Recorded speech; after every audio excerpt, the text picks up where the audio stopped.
చాలా సంతోషం. లేట్ అయినప్పటికీ తొలిసారి ఈరోజు అమలాపురం ప్రెస్ సభ్యులందరినీ కూడా కలుసుకోవడం చాలా సంతోషంగా ఉంది. అలాగే ఈరోజు ఈ యొక్క ప్రెస్ మీట్కి ముఖ్య ఉద్దేశం, మీ అందరికీ తెలుసు, గత 2 సంవత్సరాలుగా 2022, 2023 ఈ వన సమారాధన అనేది జరపడం జరిగింది. 2022లో 50,000 మంది పైబడి రావటం, చాలా ప్రశాంతమైన వాతావరణంలో ఎక్కడ సైలెన్సర్లు కానీ ఎక్కడ చిన్న అపశృతులు కానీ లేకుండా ప్రశాంతమైన వాతావరణంలో వచ్చి ప్రశాంతమైన వాతావరణంలో అందరూ చేరుకోవడం జరిగింది. ఆ రోజున మరి సెట్టిపల్లి సంఘీయులు మళ్ళీ 2023లో కూడా 1,00,000 మంది దాటి రావటం,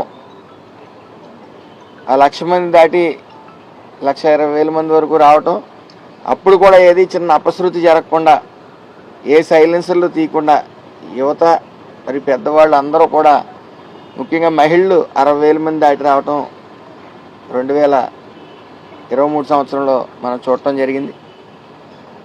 మరి ఈ సంవత్సరం మరి రేపు అనగా 24వ తారీఖు, నవంబర్ 24వ తారీఖు ఈ ఒక్క వన సమారాధన జరుపుకోవడం జరుగుతుంది.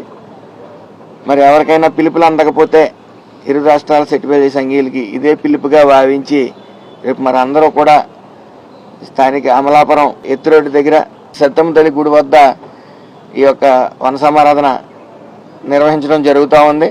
మరి అందరూ కూడా ఇదే పిలుపుగా భావించి రావాల్సిందిగా కోరుతా ఉన్నాం. అదేవిధంగా యువత అందరూ కూడా ఎక్కడ సైలెన్సర్లు తీయకుండా సెంటర్లో రౌండ్లు వేయటం కానీ, జీరో కట్లు వేయటం కానీ, పబ్లిక్ని ఇబ్బంది పెట్టకుండా ప్రశాంతమైన వాతావరణంలో రేపు చేరుకోవటం, అలాగే అక్కడ నుంచి తిరిగి మళ్ళీ ఇంటికి ప్రశాంతమైన వాతావరణంలో వెళ్ళాలని చెప్పి మనస్ఫూర్తిగా కోరుకుంటా ఉన్నాను.